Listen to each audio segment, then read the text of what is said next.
Presented here for your consideration, the notion that the ordinary people surrounding you every day, on the street, the bus, at the post office, or the trendy evening venue, are, in fact, far from ordinary. That these men, women, and others form their own splinter groups behind closed doors, and that these micro-societies engage in activities often more obscure than fiction. Welcome to the Sub-Subculture. Hello and welcome to the Sub-Subculture Podcast. I am your host and everyday butt double for Eddie Redmayne, Andrew. And I'm a sickly Dickensian orphan, Joe. Please, sir. Fine kick, sir. Well placed, right in the ribs. Do you have a Dickensian quality to you? Thank you. Is it my pallidness? No, it's probably... My love of gin? No. Is it my untreated syphilis? That's the one. Yeah, it was one of them. So today, what subculture are we talking about today, my good man? We are talking about child beauty pageants. Oh, yes. Oh, yes. So help us. The world of parents slapping makeup and swimsuits on their children and parading them round like show ponies. But does it build confidence or trauma? And that is what we're going to be digging into today. So, preconceptions. I mean, as we dropped at the end of our last episode when we briefly mentioned this, I think it's fair to say neither of us had particularly positive preconceptions to say about this topic. No. To say the least. No, I didn't. What were yours? I guess mine come from like sitcoms and TV influences. These have been around since the 90s. So I remember there's an episode of Friends where they take the piss out of it a little bit, where Rachel enters her baby in a baby pageant.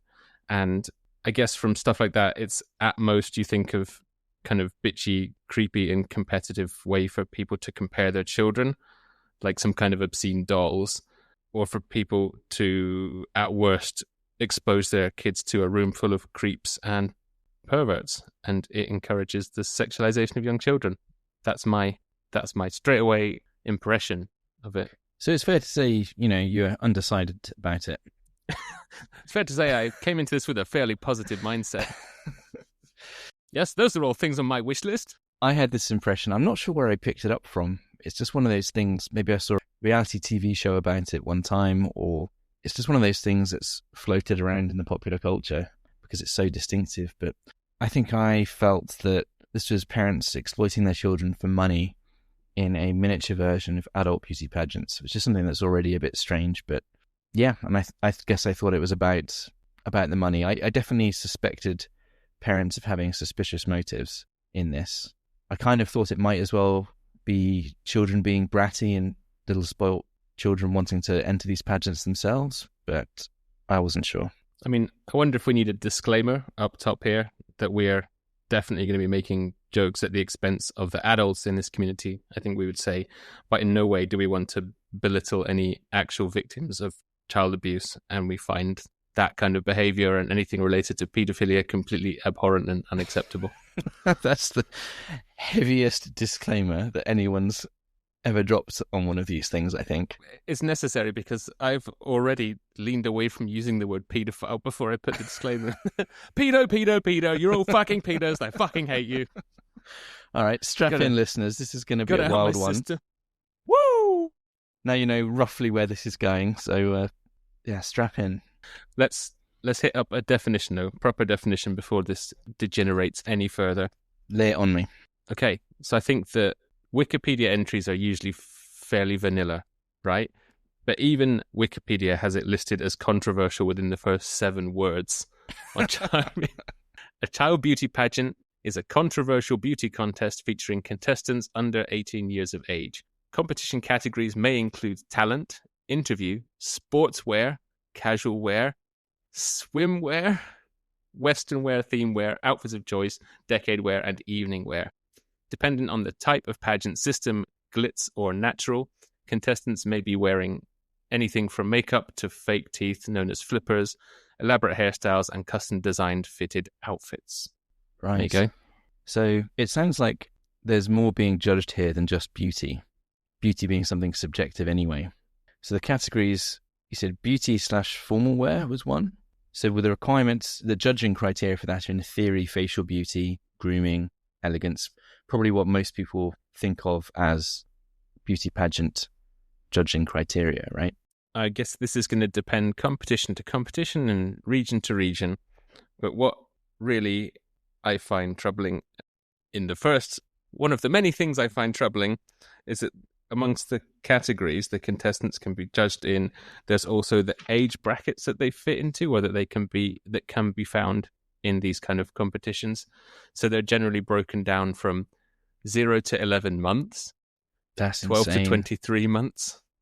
1 to 3 years, 4 to 6 years, 7 to 9 years, 10 to 12 years, 30, and so on and so on. But beauty pageants for the less than 1 years old are a thing as well, apparently. What's interesting about this is a lot of parents, when they talk about it, they position themselves as kind of being a servant for their kid. Oh, when she was 3, she said she wanted to do a pageant, so we just helped her do that, and we drive around the whole country to do these things for her. Yet I don't see a 1-year-old, a child that can't talk, saying, I want to do a pageant. So I think, is it really the child's decision, or is it the parents pushing it? As a parent, you have most of the control in that dynamic. When I was less than 5 years old and wanted to be a Power Ranger, I don't remember my parents driving me around the country looking for my Zeo crystal. Fuckers. Yeah, do kids at 3 even know what a pageant is? How would they even know? Unless they've been taken to one or shown one. That's not the sort of thing that you just come across as a 3-year-old watching CBeebies or Cartoon Network. No. I mean, it's got quite an imprint on popular culture now because of reality TV shows, I think. And one that kept coming up time and time again was called Toddlers and Tiaras. Infamous. Which is following these kind of pageants, and where you've had spin-offs from things like the infamous Honey Boo Boo. I watched quite a lot of Toddlers and Tiaras for this research. For this research, he hastily adds. Oh, yeah. Plus my own viewing. I was laughing, now I'm crying. It's all above board, purely academic study. And this is where I developed this idea, or I could see this detachment that the parents try and put in place, that they try and pretend that it's not their idea, when it clearly has to be their idea. Maybe when the kid's a bit older, 13, something like that, it's more plausible that the child might have self-motivated into this. But most of the kids that are 13 have already been in it since they were younger anyway. So I think that's maybe the first clue that this is not really about the kids. It's more about the parents, potentially. It does seem to be that once they get into the pageant circuit, or once they do their first one, it just continues. So if you compete in one of these at a young age, and let's say you're lucky enough to place, or you get some kind of encouragement, I almost feel like the parents are then driven to enter the next one. Like, oh, you almost won that one, or you did win this one. Let's see if you win the next one, something like that. But I mean, as a reality show, I have to even ask why people are consuming it there, let alone why do people do this as a subculture, but why are people watching it? It strikes me as so not entertaining. Is it morbid fascination? I think morbid fascination plays a big part. I'm guilty of morbid fascination with quite a lot of things, including some oddly long-lived relationships. But that's another story. And as well as morbid fascination, I think, because it's just like watching a car crash. It's bizarre. It's clearly weird. For many people, clearly wrong. And the other aspect that people love is pageant mums having meltdowns and being catty with each other and just being despicable humans. And they're the adults, supposedly, in this situation. I guess it is reality TV, so yeah, those kind of tensions and dramas are going to be played up to the maximum for the effect of the camera. So anytime a child is having a bratty tantrum, or anytime the mums are kicking off at each other or being terrible about someone's innocent 3-year-old looking like a tramp or something like that, that's all great reality TV, right? That's what gets the views. Exactly what reality TV is all about, these car crash TV programs. But I think we should draw a distinction, because the TV show and the window into it is something that consumers can have, but they're not really part of this culture, this subculture. What I think is interesting about it is the audience in these pageants is pretty much exclusively also people that enter their children into the pageants. It's not like some spectacle is happening that random audience, people off the street are coming to watch this interesting show. The only people watching it are already in the pageant scene with their own children as well, plus a couple of judges that they drag in from various places. Oh, you mean in the pageant, not the reality show? Yeah, in the pageant, in the pageants. Yeah, I mean, the pageants are happening entirely all over, let's be honest, mostly the US, without any sort of TV show or video publicity, YouTube community. You know, it exists entirely without that. Which is kind of refreshing in some ways. Or maybe it doesn't actually anymore. Now that I think about it, I'm sure people are filming it and putting it on YouTube. But the people consuming this, consuming the pageant for the pageant's sake, are all people in the community as well. It's not a performance for other people. It's just for people that are already in that world.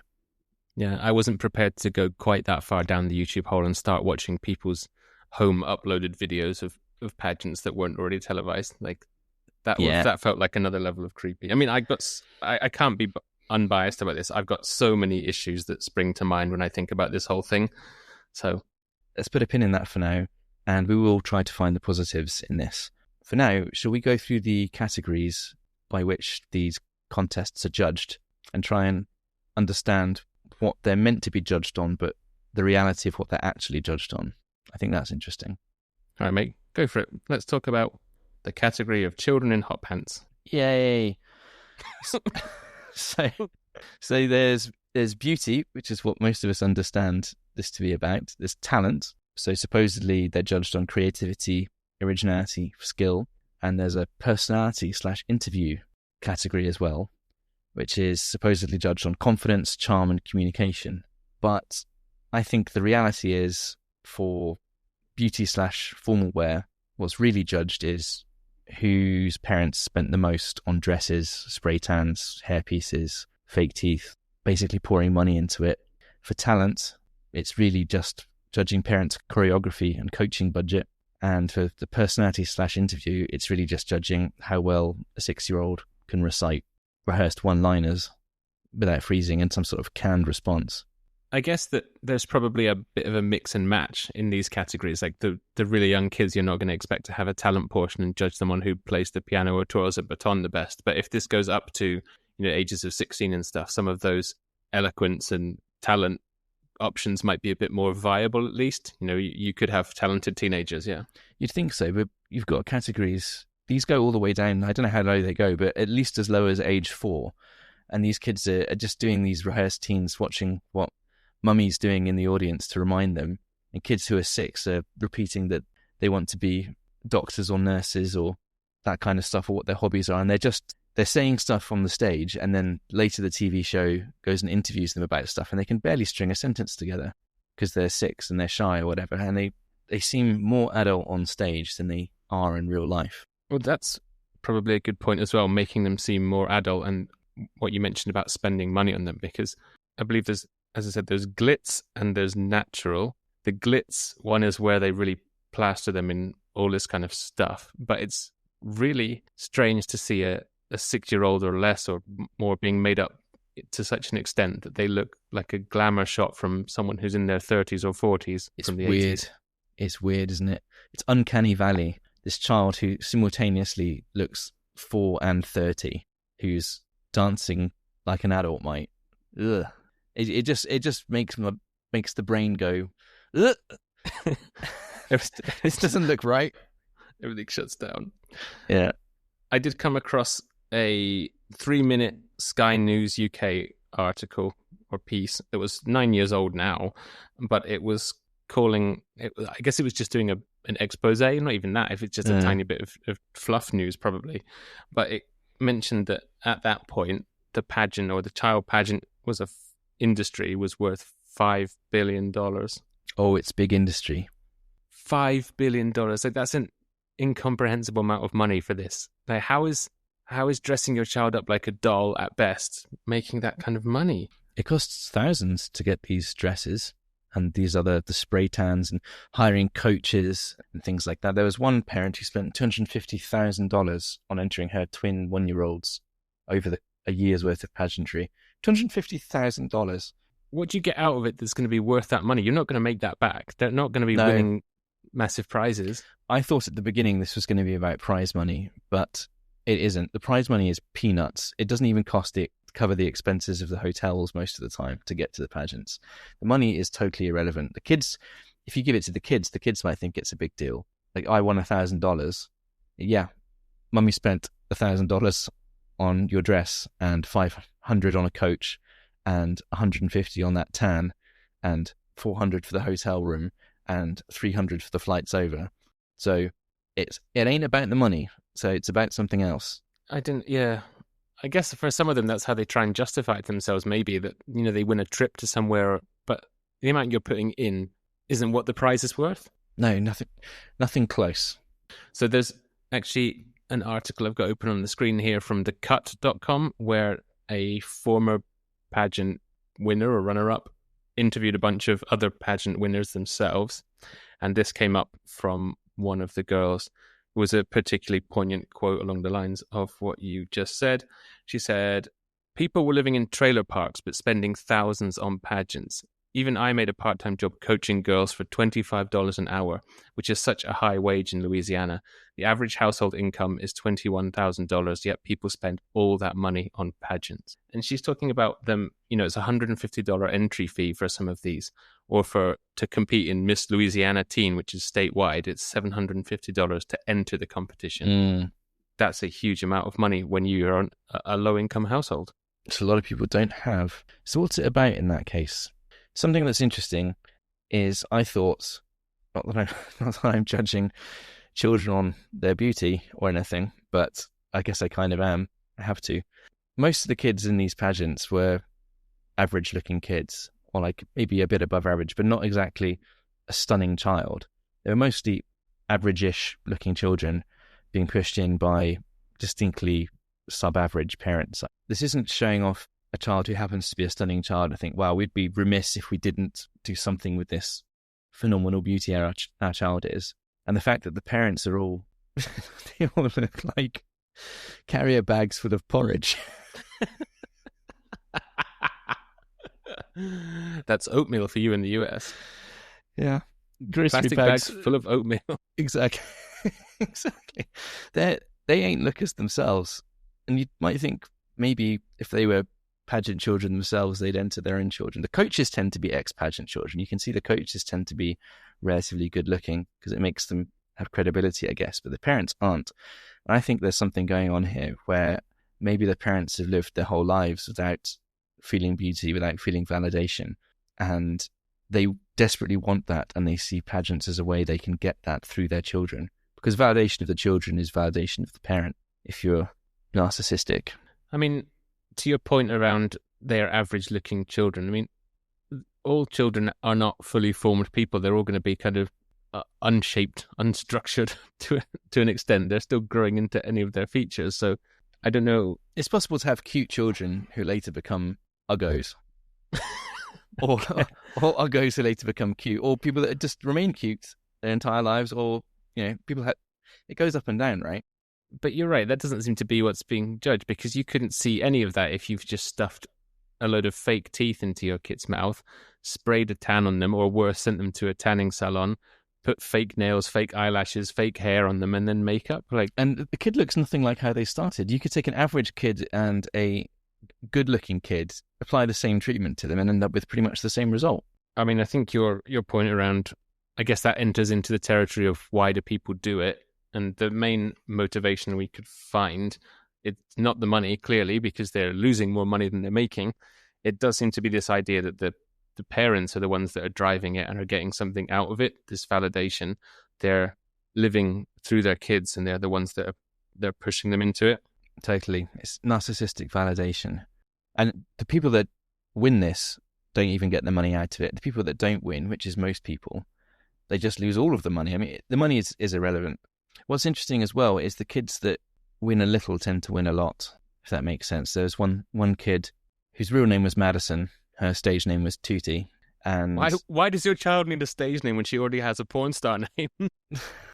Interestingly, she introduced herself as Tootie is my stage name, Madison is my everyday name. Sorry, Tootie is my stage name, Madison's my everyday name. So no, Madison's your name and Tootie's your stage name. There seemed like there was this, and through some of the other interviews, it wasn't really clear who the child thought she was most of the time. Oh, so this was a child. This wasn't one that had grown up. No, Tootie was age 10, I believe. And she actually really enjoyed the pageants. A lot of the time the kids do, I think. maybe when they're a bit older, they actually enjoy the performance of it all. But when they're young, I think they're just trying to make mummy happy. Little 4-year-old Taylor doesn't want to enter a pageant. She doesn't want to prance around on stage. She just wants to make mummy happy and do what mummy said. Well, there's that dual aspect of it, and I guess maybe it depends how much the parents go in for it. Like these ones that will drag their kids all around the country and enter 100 of them a year or something like that. That is, we can see it in interviews from the one I mentioned. There was a Guardian article, but being on the road and in this pageant scene, the kid is doing nothing but living for pageants. They're not, and that's one of the problematic sides of it. They're not being allowed to be a child. They're not sleeping. They're not playing outside with others. They're not, having no cares in the world. They're being forced into costumes. They have to learn these routines. Go here, sit in the car. No, come over here. Now do that. Sit still for your hair and makeup. I guess those kids probably are not getting a lot of enjoyment. I mean, if your parent takes you to one or two of these kind of things, maybe there is some element of that they like the limelight, or there's a bit of attention, like to show off. Sure, but taking it to any kind of extreme, I can't see that it's healthy for a kid, and it certainly shouldn't be healthy for a parent. There's one family that said, we don't do a huge number of pageants, we do about 19 a year. Holy crap, that's that seems like a huge number. That seems like a lot. That's more than I do any activity.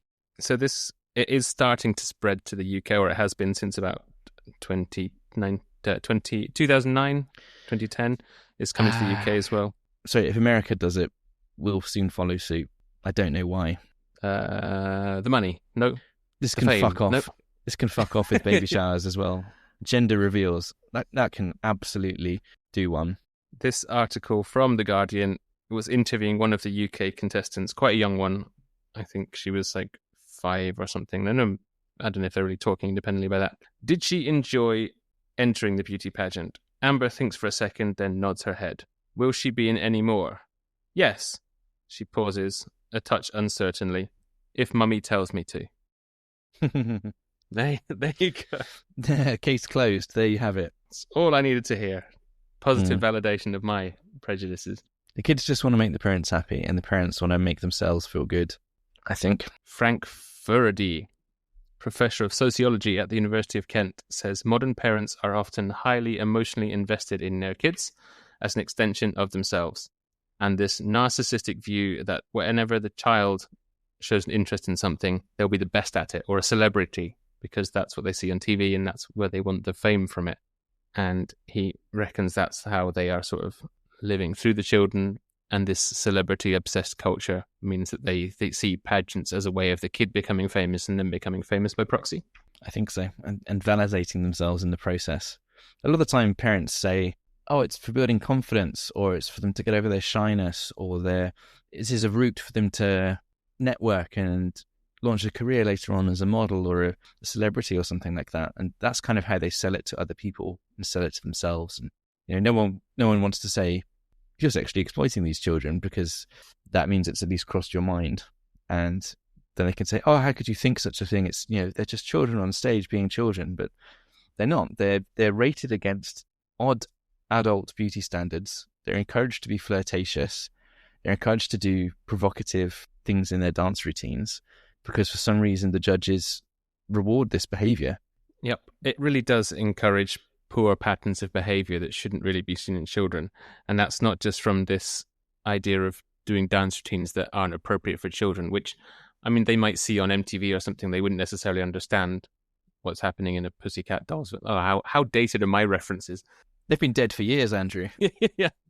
In their jive hippity hop videos, with the ladies showing their ankles, they won't understand what that means. Here's a quote that's useful. Don't you wish your girlfriend was hot like me? Is that the quote you're thinking of? No. You're not a stripper, but shake your butt a little bit. Fuck's sake. You're not a stripper, but shake your butt a little bit. Fuck's sake. Said Why? to a 4-year-old. Yeah. So that is problematic, I would say. By the parent. Of course it is. I mean, the kid wouldn't understand that. But it's enforcing the wrong behavior. I make a sexy pose and I get something for it. And they don't know what they're doing. Beyond that as well, it's the unhealthy patterns of eating, sleeping for the kid. And when you look at the reality shows, which are obviously milking all this side of things, but it's mentioned time and time again in articles of people that were in them, like the parents just getting the kids hopped up on sugary snacks and drinks so they've got more energy for performing. There was one kid that was slugging down coffee, and she was like 8, and her parent was like, well, I had coffee when I was a kid, didn't do me any harm, so she just loves coffee. That's still less problematic than Red Bulls and Monster Energies, you know? Are they drinking that? Yeah. They refer to it as pageant crack, and they feed these kids all this sugary shit. Got to jazz them up so they've got energy on stage, got charisma. That's it. That's what it's for. I mean, if you need evidence that these things will mess you up, and I guess it depends on how much you're into it or how much the parent drives it or what kind of kid you have to start with. But one YouTuber I found was Jessie Dean. Do you come across her at all? I did not. It's quite a tomboy-looking girl, fairly normalish vlogging kind of stuff, but she openly says that she was in these pageants. She says her first memory is waiting to go into one outside of a church to compete at the age of 5. She also openly mentions that she has ADHD, which was blatantly obvious from her videos, but that's something else entirely. But she says that she was a shy kid and her mum pushed her into it because she thought it would help her get over that, and it was just traumatic for her. And she says that she was exploited and she feels traumatized by it. Like, she literally says, we are traumatized, and plugs her friend's podcast who talks about the secret life of pageants, which is one, if you want to deep dive into it, there's a podcast for you about it as well. Shout out to you. That's interesting, because I think that could be the parental line. Oh, it builds confidence. And maybe it does in some cases. It also tells children that they're only worth something if they're validated on these certain criteria, which I suspect undermines confidence, especially if they don't win. And what I want to know is, why don't they enter their child into things like gymnastics, which has has discipline and the dancing aspects a little bit, or enter them into dancing or theatre or something like that, where they can learn charisma and confidence and athleticism, all without a weird judgmental element. Certainly not on appearances, another weird criteria that judging seems to go on. What's wrong with those disciplines? Why does it have to be child beauty pageants, which have this weird overtone to them? So this Frank guy might partly answer your question. This professor of sociology at the University of Kent, shout out to my alma mater. He reckons it's got a lot to do with class and classism in the US. So he sees, like, especially in the reality shows, you're pushed to see these people as trashy and low income households that are entering their kids, and that's probably why you've immediately done a southern drawl to take the piss out of these people. And says that Whoa, you can't be saying the South are trashy, low-income people. It's a stereotype that you're just simply demonstrating.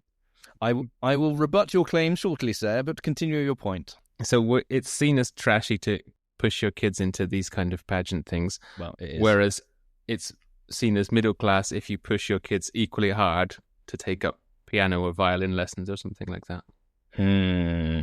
I kind of agree with that. Does that make me the problem? I mean, hang on, but it is trashy. Yeah. it's trashy. It's fucking shit. It's shit. It is. Shitty fucking shitballs. It is trashy. And there's, okay, violin, sure, that sounds like a middle class thing, but gymnastics isn't. Where does flute fit in? I mean, basically, mate, a flute's just a violin, but it's made of metal, isn't it? It's the same thing, mate. Play it with your mouth. Yeah.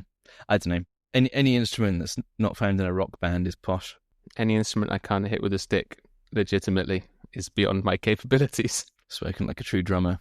What did the drummer get on his IQ test? Drool. What a singer. I saw the little hint of a smile. Listeners, it was there. Might have been a smile of pity. I was just letting out a fart. Oh.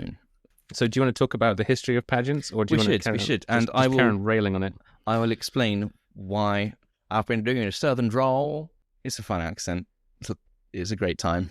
But the South seems to have a history of beauty pageants in particular. They're very keen on these things themselves, more so in other parts of the US. Why that is, I'm not entirely sure. It seems to come from a history of these kind of village fairs or almost village harvest festivals and things where they had some form of, not exactly a beauty pageant, but like a proto-beauty pageant where young women or girls were shown off as having various virtues that were considered desirable, unmarried. I think that's basically code for virgin. Again, without children, and healthy and beautiful and demure and all these kind of things. It kind of showed off the ideal of the time of what the ideal woman should be. And that evolved into modern pageantry. But I've started in the middle there. You think it kind of harks back to a kind of Southern Belle, antebellum, pre-war kind of gentlemanly South aspect of showing off women, like the Dixie darlings. So. But it came to, keep going back in time. It came to the US in the East Coast. I will actually say that I found things in this article from The Cut reinforcing what you're saying from former beauty pageant winners himself, particularly the owner of Crystal Clear Communications in Dallas, Texas. But she won Miss Black Louisiana in 2012. But she'd said things like that they take it super seriously in Louisiana.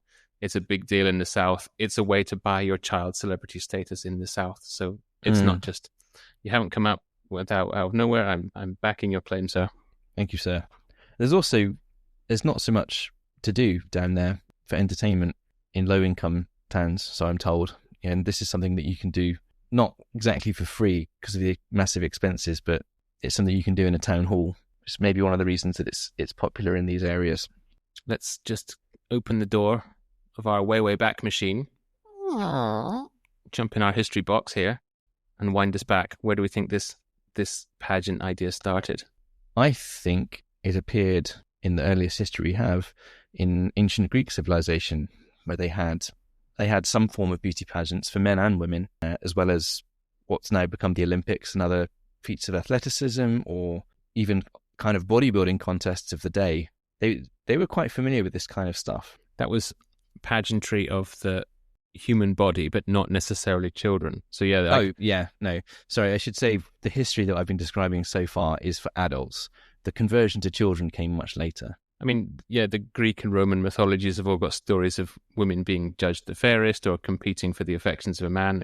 Was it the three goddesses are competing for the attention of Paris that starts the... Athene and Aphrodite and Hera. Of course, Aphrodite was the fittest because she was the god of being fit, or something like that. Spoken like a true bit. Yeah, she's the fucking fittest, mate, because she was the god of being fit. Oh, look at that rocket. Wasn't a goddess of love and beauty, no, it was being fit. Good work, sir. Obviously, Aphrodite won that. To Paris's demise, I think, but that's another story for another time. Didn't Helen of Troy win that? Oh, and he pissed them all off? Something like that. Fucking Orlando Bloom. Facts. That's what you come here for, listeners. Hard-hitting facts, maybe. It's mythology. It's all fucking made up anyway. Some of it might be true. But yeah, so it has... I don't know if I want to say origins in ancient Greece. I don't think you can trace it all the way through, but it's certainly not a modern phenomenon. I think there's other events that were noted in Europe in the 1800s, which one commenter noted as not very reputably thought of. So maybe it's a bit bawdy, a bit public spectacle, maybe some sort of form of softcore porn for the masses to enjoy. But it eventually made its way over to the US in the early 1900s in particular. I think P.T. Barnum, the greatest showman, had a hand in this somewhere. I think he was coming involved. up to some of this. A promoter. Coming up with stuff like any of these novelty events that he would have put on to desperately try and get people into his circus of cruelty. Sidebar, P.T. Barnum, the greatest showman, is possibly the greatest example of whitewashing one of history's most vile people into a shiny Hugh Jackman hero. P.T. Barnum was a monster. It was fucking terrible. Just took people with slight deformities or anything he could take the piss out of and put them on display and had people throw tomatoes at them. And then took all the money from it and paid them pittance. Treated them terribly. Yeah, that's some of the better stuff he did. But yeah, anyway, people like P.T. Barnum, promoters, they wanted to extend the tourist season, the Atlantic tourist season. So unsurprisingly, sex sells, and dressing up as a beauty contest, have women parading around, competing. It drew big crowds and it worked. And this is, in 1921, was the first Miss America pageant, I believe, somewhere in New Jersey, potentially. Atlantic City. And it just boomed in popularity since then. This was all as a way to try and get people into Atlantic City to, stay longer, enjoy the boardwalk, and be invested in that as a holiday destination. So young women come and compete. I think it's stressed at the start that they didn't wear makeup, they didn't bob their hair, and they were judged on their natural youth and wholesomeness in those very early ones. But even before then, you would have had the child versions, smaller scale, like national baby shows and baby parades and photo competitions for cutest baby things in newspapers were there. I mean, that was just taking a picture of your baby and going, oh, that one's cute, and it's slightly more cute than that one. But these kind of things have been floating around since these kind of, I guess, the early 1900s, not to this twisted extent. What's interesting to me now is that the adult ones tend to be judged theoretically on various kind of conservative virtues, and adults are almost portrayed with almost childlike naivety or innocence, and the child pageants are the children aping adulthood, which I think is just such a reversal, a disgusting and disturbing reversal of the natural order. I didn't really look into what the adult pageants consist of or look like. That makes me sound even worse. I only stared at children. So I'm not sure what the judging standards were for that. They're different. So being flirtatious as a 5-year-old is seen as, quote, charisma, whereas in the adult pageants, that kind of overt flirtation is considered gauche and try hard, and it's favouring more sophistication. Fuck's sake. I know, man. Shit is messed up. Okay. I mean, okay, let's get to history of the child pageants. I think you said it, this 20s, we had the Miss America coming up. First, there was like the baby competitions. They had better baby contests, were kind of floating around in the 50s, but then they were fairly quickly shut down around then because of the fear of lots of kids being together would spread polio, of all things. Well, I wondered where that was going. I wondered if it was, well, we shouldn't be judging babies, that's wrong. But yeah, avoiding polio, that's actually a better reason than many. But then, after the polio vaccine was brought in the late 50s, we get the rise of, or the start of, younger beauty pageants from about 1961. The first records I found are from Palisades Amusement Park, also in New Jersey, which had like summer contests from 61 to 71 called Little Miss America. And that was them, sort of judging younger girls, but it was all to do with promoting a theme park. Again, it was like part of their weekly competition. The contestants would get to go into the theme park afterwards. And again, they weren't covered in makeup and stuff. It was more of this natural beauty and youth that they were judged on.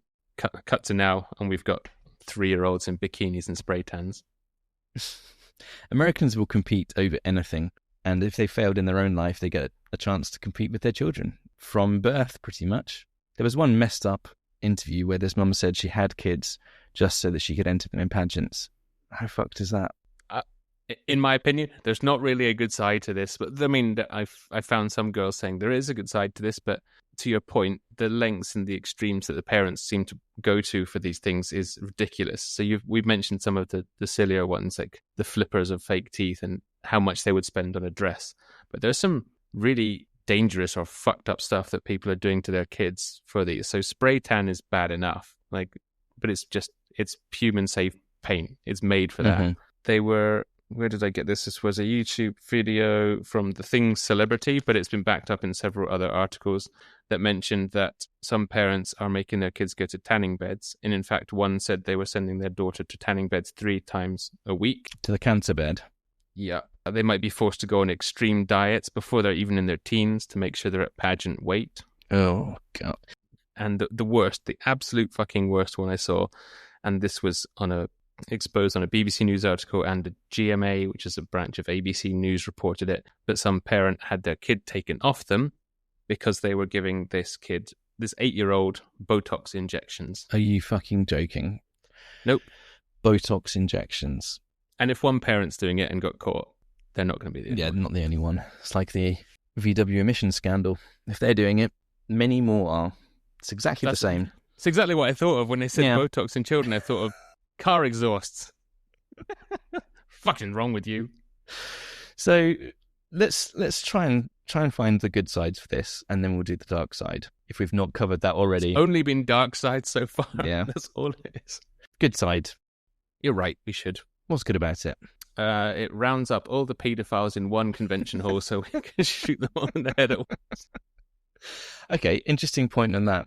I was going to save that for the is it sexual section, but you would think if anyone's sexualizing these children, it would be men involved somehow. Pedophiles, perverts, men in general would be visible and driving this. But men are almost totally absent from this scene. The fathers almost never are involved, apart from one father I saw an interview with who was clearly gay and in denial. In denial. He had a kid and a wife. But, ma'am, your husband is gay. You do realise that, right? He did all the choreography just like and stuff. sequins. Yeah. Not that necessarily makes you gay, but he was camp as well. Yeah, anyway, that was interesting. But overwhelmingly, it is mothers doing this to their daughters, and men are absent, probably because it makes most men uncomfortable, and they don't really understand what's going on. Quite right. So positives, though, veering away from the is it sexual topic, because it just frankly disgusts me, and I think that unfortunately there is a sexual element to it for some people, and I don't even know if I can make any more jokes about it. Wow. No, I'll scream paedophile a few more times. Good. I'll get it out of my system. Give the people what they want.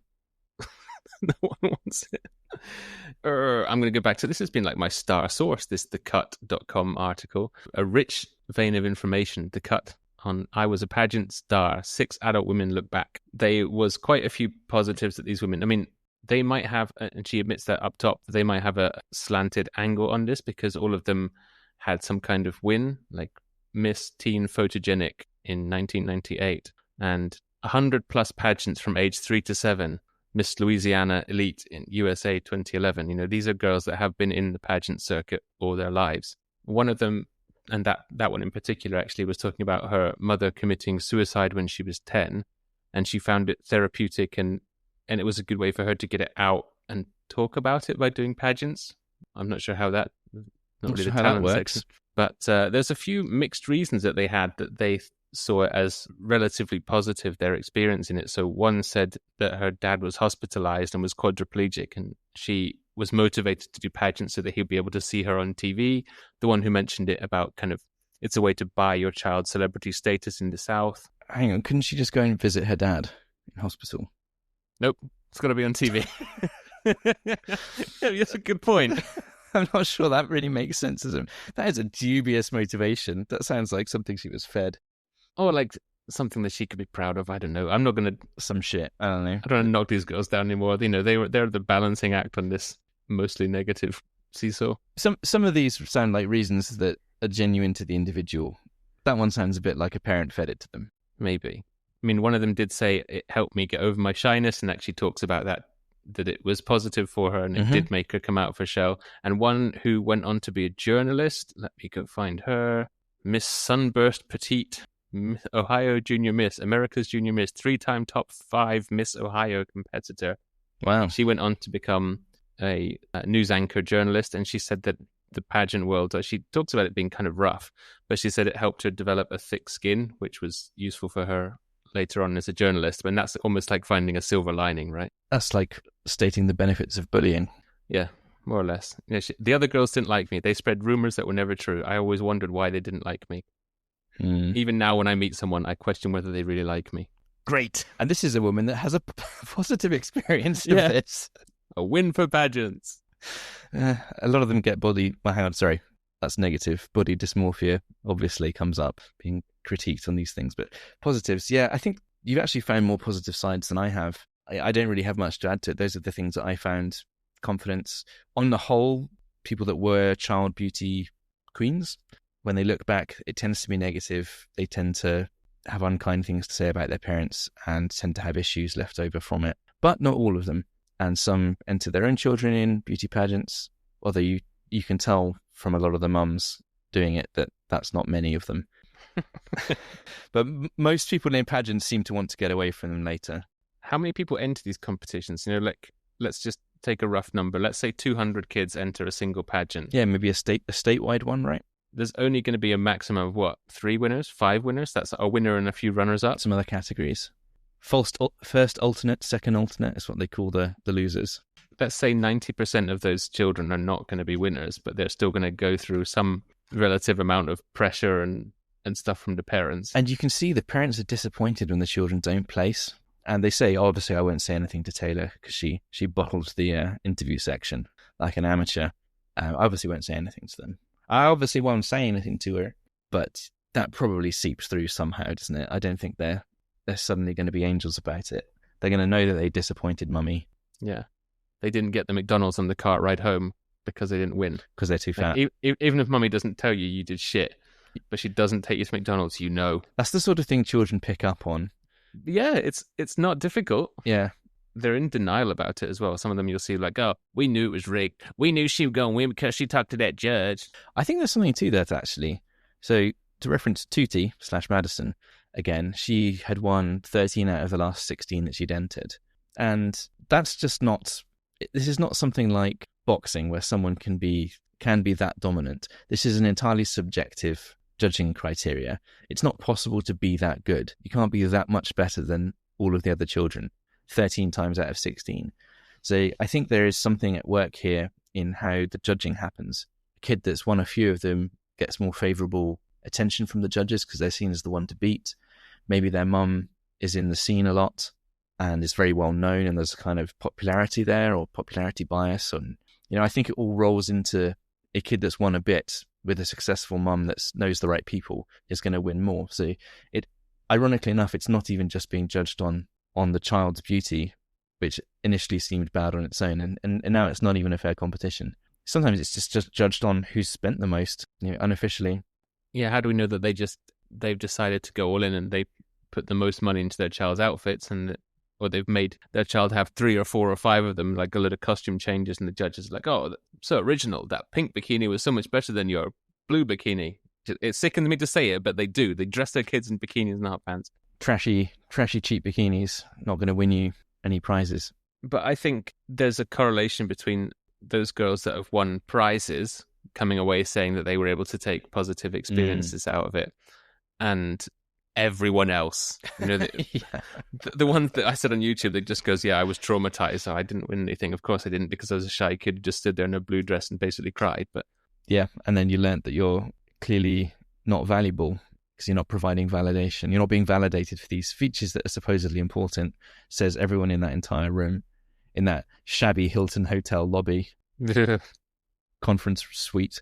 Some of the parents go to extreme lengths to make the kids stand out. Have you seen these animal participation bits? No. They have to bring an animal, or can bring an animal as part of their, I don't know, fucking show and tell category or whatever it is. And there was one parent that brought a zebra. It was shitting everywhere in the lobby. You're on to a winner if your dads are Siegfried and Roy, right? Come in riding a white tiger. Oh, it's sweet. It only ate a few of the children, but it showed real good charisma, I thought, that tiger.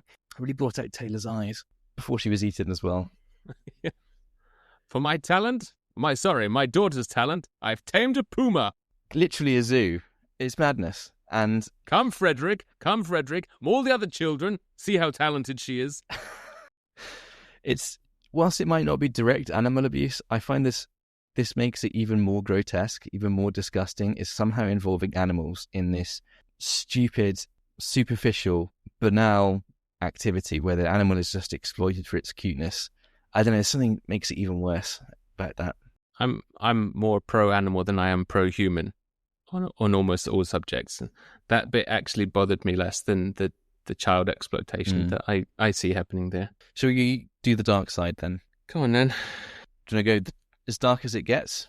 John Bonet Ramsey, very famous case. Happened in the 90s. John Bonet was a child beauty pageant star. She was age 6 at the time, and she died under mysterious circumstances, or was killed, I should say, under mysterious circumstances, which dragged child beauty pageants into the spotlight for a lot of people. And this wasn't just, oh, we don't know what happened to her. We found her in a bed and she wasn't moving. This 6-year-old girl was found in 1996 in the basement of her parents' house, garroted, having been abused. Sexually abused. Yes. I was going to do the funny voice, but it's not funny. It's just even you can't turn this into something funny.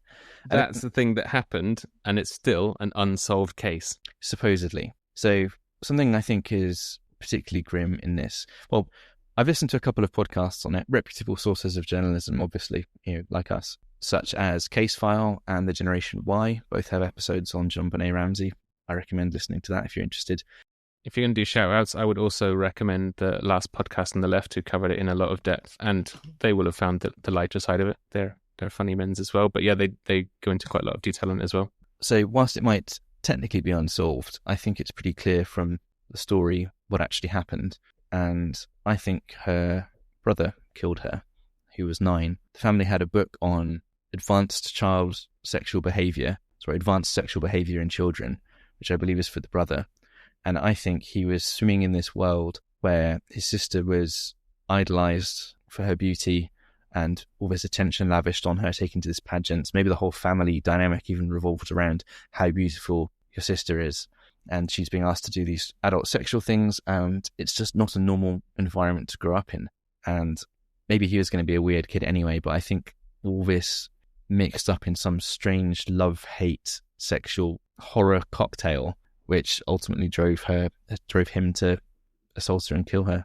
I mean, you're right that the family dynamic does seem to revolve around these kids when the pageant lifestyle is the center of the world. You can't do 100 pageants in a year or something, or over the space of 3 years, trailing your kid around the country or even the region of the country that you're from without family life being impacted. So if you've got siblings, of course they're going to feel overshadowed or, strung along to these things. So boys don't generally compete in pageants. So they do as well, but it's mostly for young girls. I guess the kind of equivalent hobby is excelling in sports for boys, but not always.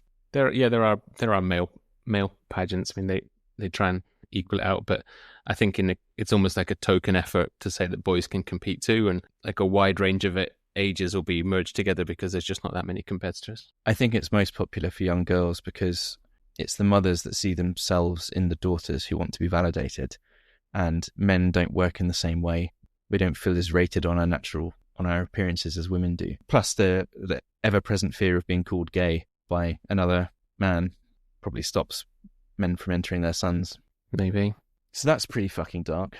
I mean, none of it's been bright up to this point, really. Not really, no. Not for me, but that's probably as dark as it gets. I mean, as I said, my preconception that this was just fuel for the pedophiles, in that you're encouraging your children to dress provocatively and act in ways beyond their years. And that tends to be the justification of the paedophile, that children are sexual beings and that they were asking for it. If you listen to the sick interviews with these kind of people, they're almost just being given a platform where inside this particular hotel room in this particular region for a short time, that's acceptable. It's a paedophile's buffet. They must be orbiting the scene. They have to be.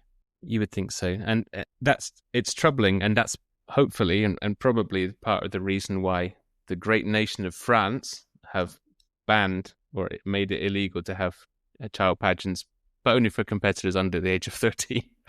It's better than nothing. Yeah, better than nothing. I mean, as I said to you before, the age of sexual consent in France is 15, so... I don't know why you wouldn't just raise the age to 15. We'll just have 13 and 14 as well, just to catch people out. At least kids that age have some idea of what they're doing and have more understanding about the motivations behind it. At least they can kind of consent to it in a way that young kids can't. You could at least almost say that the child might have had a part in the decision to enter into something, and it would probably be a lot more difficult to make a 13-year-old do something that they don't want to do, i.e. dress up and learn a dance routine, than a 2, 3, 4-year-old. Teenagers are going to throw tantrums, and it's going to be a lot worse for you if you try and make them enter a pageant that they don't want to. For sure. I was a nightmare for my first 6 pageants. That G-string was far too tight. But Daddy insisted. Man, this has been a grim one. So, shall we move on to, did your mind change about any of this? Did my mind change about any of this? I mean, I said straight away that I had a lot of problems with this. A lot of issues spring to mind, and chief amongst them is this sexualization of really young children, which we haven't really countered or found an argument to say that they don't. They've got a fucking swimwear category, for fuck's sake. Why is that there? So even if you can say that it's not sexual exploitation, it's certainly child exploitation. In my view, it puts a lot of pressure on them, and it's not right. So no. Haven't changed my opinion. And the next question, would I be into it? Nope. No. If you had a daughter, No. You wouldn't enter her into a pageant? No.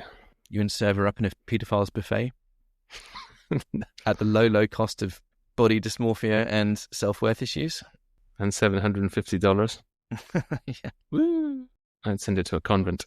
Good. I have changed my mind. It's actually worse than I thought. Oh, great. Yeah. And I didn't think it was good to start with. Well, you didn't know about the Botox, huh? No, I mean, that's horrifying. Even without the Botox, I think this is just child abuse. It might have slightly better PR than other forms of child abuse, but I think that's basically what it boils down to. There's just no good reason for a kid to be doing this. All of the benefits can be achieved from something else that is more wholesome with far fewer drawbacks. And I was surprised to find it wasn't about the money. I think it's about parental narcissism, parental failed dreams, and living through your children and exploiting them whilst they're young and they don't know any better and can't say no. I didn't realise men would actually for once be innocent, largely. Although maybe I think some fathers ought to... I can't imagine tolerating this. If my wife wanted to put my daughter into these things, I would put my foot down. Absolutely not. Are you mad? But I think a lot of people a lot of men turn a blind eye to it. Oh, it's just, mother-daughter time, let them do their thing. Little Timmy here has got sports. So, yeah. Would I do it? Absolutely not. I would not let my children be anywhere near this. I agree with you. It needs to go wholeheartedly. away. It needs to die. It needs to be banned. We need to have an uprising and ban it. At least put an age restriction in. I mean, don't follow the French completely. Maybe push it a bit higher up than that. Higher. The French they're onto something here, but they didn't quite see it through. Here's some other quotes just to round this off with. As a mom, you know your child is beautiful, but when someone else says it, it makes you feel real good. There you go. Spoken the truth. I had one. It came from that Sky News piece. I mean, it's quite one-sided, really. You can tell from the tone of it. And it was like, Mahaley's mum, Shireen, loves the pageant world and says her daughter does too. It's all about this mum henpecking order, mum status. This is among the other mums that value this shit. Mate, so much of this was a fucking hard watch to do this research. Like, I didn't want to watch any of the video stuff after a short while. Like, a child in hot pants and a glitzy bikini top throwing a tantrum because she doesn't like the hat that she's forced to wear over her wig, while her mother just tells her to get on with it and tells the other parents around her, like, she don't like the hair. She don't like the hair. It's okay. It's fine. She just don't like the hair. I mean, it's kind of funny to see these little brats throwing strops, and it gives the impression they're in charge, but they're just acting out because they've been put on this pedestal and the world is revolving around them, so they think, even though it's the mum turning the handle. Yeah. I mean, the parents aren't the one making the money. The people that operate the pageants are the ones somehow making money off of this, and the people that supply the dresses or the makeup or the choreography, it's everyone supporting this weird parents' fantasy of your kid being a reality star somehow, and therefore that reflecting positively on you and you getting some benefit out of it. And all they're doing is making themselves broke, and other people are just laughing at them, surely. You charge someone $750 just to enter your child exploitation contest. It's genius. It's diabolical. It's evil genius, yep, that's for sure. Yeah, this one's messed up. It's been hard to find the laughs here, to be honest. I mean, I've sunk several beers during the course of this, and even that wasn't enough. I ain't got anything else to say on it. Let's never talk about this again, unless it's to put it in the fucking ground where it belongs. Yeah, I know. Now I get to burn this temporary Chromebook I bought just for the purpose of doing this research, using my neighbour's Wi-Fi so it's his IP address. Smash the fucking thing, burn it. Yeah, it's not in my search history. My algorithm's not going to be fucked. This is going to get me on another list, as if all the research we've done so far isn't bad enough. So that's it. That's it for the, quite frankly, in my opinion, horrifying world of child beauty pageants. Do you want to tell us your, in a one-sentence summary of it, Joe? Give me one of those. This is shitty, failed humans exploiting their children for their own narcissistic gain, dressing it up as confidence for the child, and getting away with it whilst the child's too young to object. This subculture sucks. The people that do it suck. So there you go. A balanced and objective opinion, as always, from the Sub-Subculture Podcast. Hey, if it's shit, we'll say it's shit. That's always been the promise. It's true. Speaking of shit, you can follow us on the social bullshits. You can currently find us on X at Sub-Subcult Pod, You can find us on Reddit, r/Sub-Subculture Podcast, and now our shiny new Instagram account with barely any posts at Sub-Subculture Podcast. So leave us a comment, your suggestion for future topics, or tell us what you thought. Rate and review. Give us your thinky times. Drop a little hint. What we'll be looking at next time, my good man. Next time, we are covering the world of fighting robots. I'll be receiving an education from my man on the inside, my inside source on the world of gladiatorial, fighty robots and the people who enjoy them. Stay tuned next time on the Sub-Subculture Podcast. That's it from us. I hope you didn't enjoy child pageants, but enjoyed the show.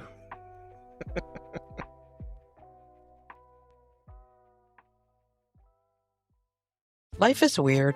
People are weirder. And we're just trying to make it through without ending up in straitjackets. Because how would we drink our wine? I'm Pascal LaForest. And I'm Selene Castrovilla. We're cousins, besties, and the voices behind Life in Jest.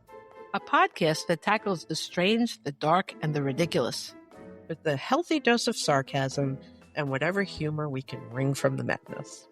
From true crime to pop culture to stories too bizarre to be fiction, we're unpacking it all, one sip of wine at a time.